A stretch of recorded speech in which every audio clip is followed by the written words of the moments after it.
Thank you very much for your kind introduction. Good morning, everyone. I'd like to thank the organizers for the opportunity to speak here today.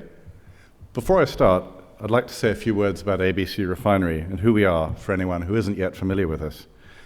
We are Australasia's largest independent gold and silver refiner, and ABC Refinery processes approximately 30% of the gold doré and 85% of the silver doré that is refined in Australia. We are accredited by the London Bullion Market Association, the Shanghai Gold Exchange, and the Chicago Mercantile Exchange. Our gold bars are widely traded in Australia, as you'd expect, and in major gold hubs, including Singapore, Bangkok, Hong Kong, and Seoul in particular. Our growth and presence in this market comes from being commercially competitive, but also from developing strong bonds, both upstream and downstream of the refinery, with our partners and our customers. As was mentioned, we have a booth here, and we'd love to get to know you. The reason why I have a picture of this beautiful building, the Neues National Gallery in Berlin, at the beginning of the presentation is partly because I'm a huge fan of the architect, Mies van der Rohe, mainly because it serves as a reminder that if I get the presentation right, I'll have delivered something that's transparent, structurally clear, and hopefully a joy to behold, but you can be the judge of all that. Moving to the presentation itself, I'll briefly explain the main drivers of the gold price and how they've affected us and how they're likely to affect us in 2021 and onwards. I'm sure a lot of these points will be familiar because we didn't reinvent the wheel when it comes to these factors. The main factors I'm going to consider are yields, the US dollar, debt, and GDP growth and what they imply for the future gold price. Firstly, gold behaves very, very much like a long-term zero-coupon bond, a bond that doesn't explicitly pay interest to the owner, with zero credit risk, and what some modelers estimate is about a 27-year duration. What that means is, in practice, is that gold itself is highly responsive to moves in yields, and particularly yields adjusted for inflation. The real yield as an explanatory variable just by itself accounts for about 85% of the gold price level, as shown in the slide here. If you look at the long decline in real yields, that set gold up for a multi-year rally, which reached a local peak in August 2020 of $2,075. Since then, yields rose powerfully. Gold went lower, bond prices went lower. That was basically on the back of a reflation trade in the first quarter of this year. Gold tested really, really important technical levels in March, twice, and it's since recovered after markets reappraised the reflation trade. Now, there are two reasons why they've probably reappraised it. The optimistic view is that the market reset expectations really quickly, and it's all priced in. The pessimistic view is that actually the slower rate of COVID vaccine take-up out of the States in particular, and aggressively spreading infections in places such as India, have given expectations of a truly rapid worldwide recovery a savage knock. Moving on, the rise in US dollar debt has a strong association with the rise in the gold price. Connection is supposed to be rising investor preferences for gold. It's a hard asset with relatively stable supply in the face of an anticipated debasement in the US dollar. I actually think there's a strong confounding factor here, and that really it's the real yields that take precedence. However, if you look at it, gold price levels are well explained by the rise in US debt. See, it appears to be a robust explanatory variable, and it has predictive value. So I'll discuss it, and I'll introduce it perhaps as a predictive point in the later on. The one good thing about government debt, of course, compared to prices and yields, is that you can actually be pretty certain of where the debt juggernaut is going. It might be tough to predict prices. It's really easy to predict the size of US debt. Importantly, the growth in debt is a worldwide phenomenon. It's not just a US thing. It's estimated that at the end of last year, worldwide debt in US dollar terms hit $281 trillion, which is just over 3.5 times total world GDP. The dollar index is another key factor for gold, although perhaps in a surprising way. US dollar's influence on gold is fairly simple. US dollar goes up, gold price should go down. But unlike the previous two, it's not really highly predictive. It's got an R-squared of less than 0.1. That's surprisingly low, even after you play around with the data. Nonetheless, the overall direction of the dollar is an important factor, and it's going to be an important factor this year because opinion about where the dollar is going is as sharply divided as it ever has been. My last point that I want to consider is GDP and gold demand. GDP does have an effect on gold demand, particularly in the two major consuming countries, China and India. The World Gold Council, along with Oxford Economics, has done some really, really interesting work modeling the gold price. They've got lots of variables, but I'm going to look at GDP. And of real importance are the various outcomes associated with COVID and how that plays out. Because the difference, at least according to their model, between the best outcome for gold and the worst outcome for gold, depending on how COVID plays out, is the equivalent of 1,345 metric tons of potential lost demand over the next 3 years.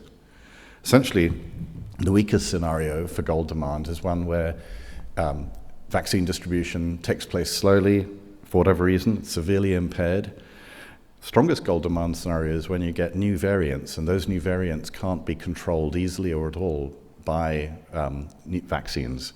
So what happens is you tend to get more lockdowns, you get slower economic growth, and the logic behind that is then you then get safe haven flows into dollar bonds, drive yields lower, gold investment demand is driven higher, and the gold investment demand is driven high enough that it offsets all the negative factors arising from slow growth. Now, here's a price chart, weekly bar chart of gold, quite nice and simple. The important thing to recognize is that gold's decline from the August high has so far held really key levels within the context of this multi-year rally. Those key levels are the 38.2% Fibonacci retracement of the 2015 to 2020 move and the 61.8 Fibonacci retracement of the March 20 dip to August 2020 rally.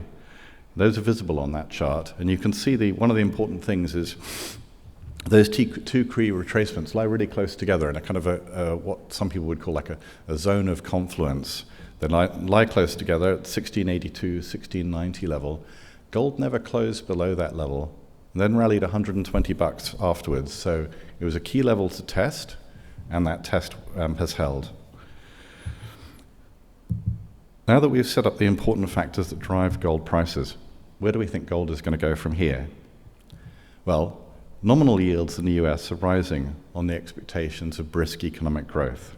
However, real yields, which are the nominal yields less inflation, are likely to remain low, and that's bullish for gold. I expect that to be the case because there are two things going on, or at least two things going on.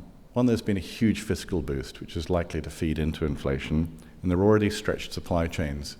And if you look around, there are plenty and plenty of at least anecdotal accounts of real inflation feeding into the system.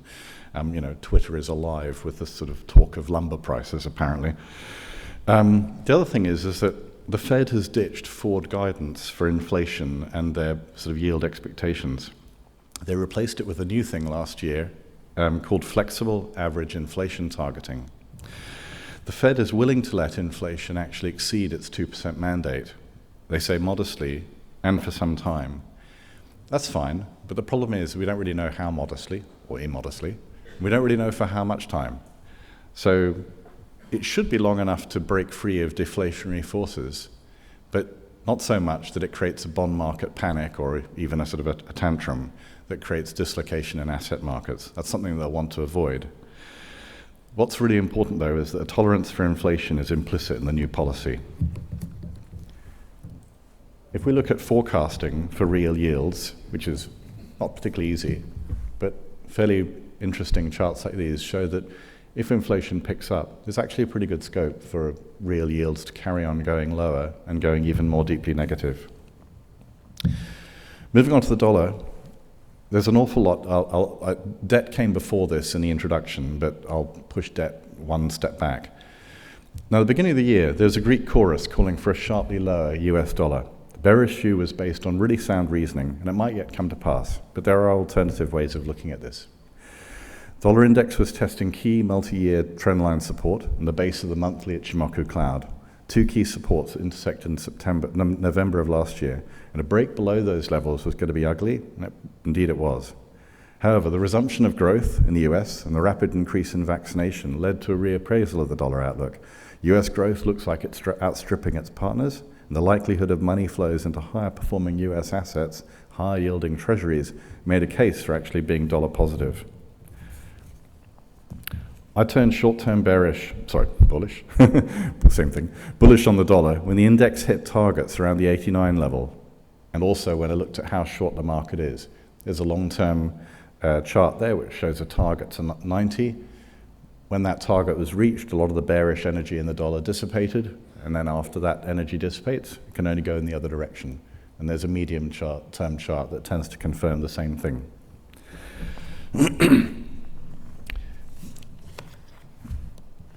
If you look at the dollar and see what the message is from positioning, you'll notice there have been 8 moments in the last 20 years when the dollar has become quite net short.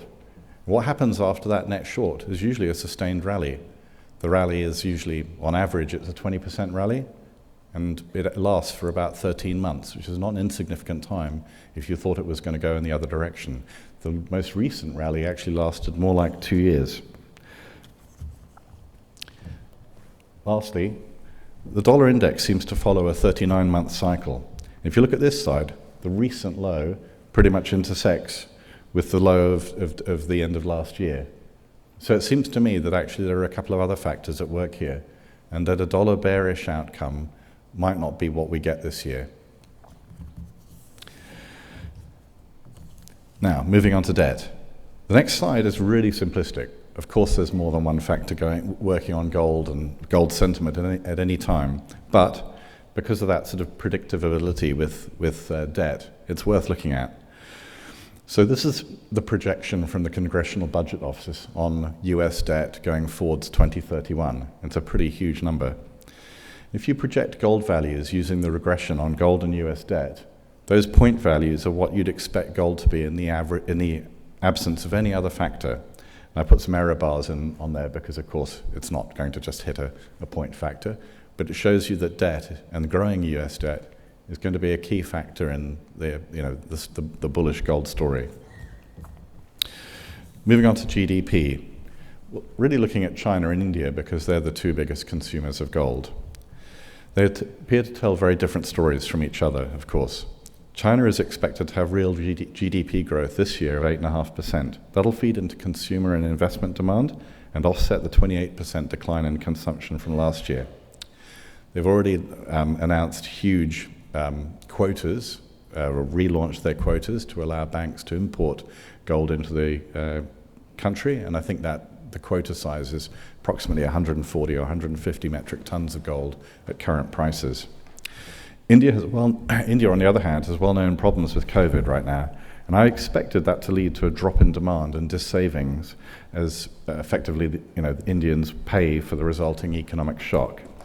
However, speaking with metals merchants who trade a lot of gold into India every month and every year, they say the thing you have to remember about India is that there might be a 1 month, 2 months, 3 months where demand is severely impaired, but it bounces back with a vengeance. So if you look at over the course of a year or 18 months, the same amount of gold is almost invariably imported again. So don't discount India, was his message.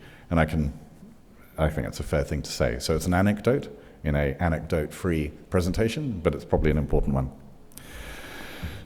Targets. As we draw to the close of the speech, where do I think gold is going?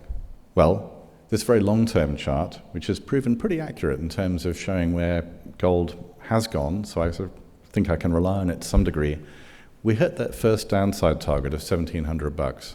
The subsequent consolidation means that I'd expect the price to return to 1980 or 2,000 US dollars as long as the price closes above 1670 on a daily basis. The other negative targets you can still there. They're less probable the further away they are, of course, but even the most extreme takes you back to March of 2020 from where we had an incredibly strong rebound. So I'm not that concerned about that.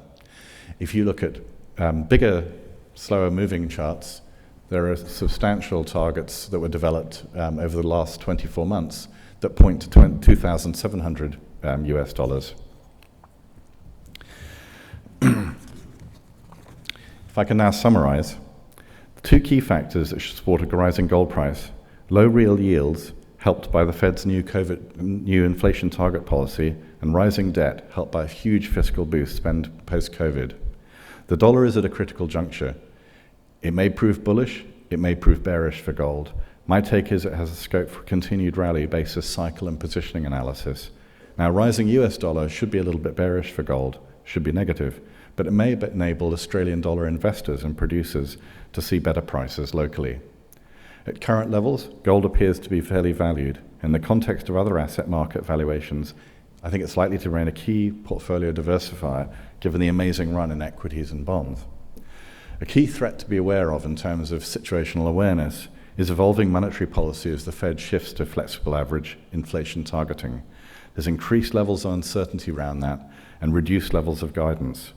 That's likely to feed into higher levels of market volatility and, very simply, both higher risk and higher opportunity. I wish you all the best for the next year, and thank you very much for your kind attention.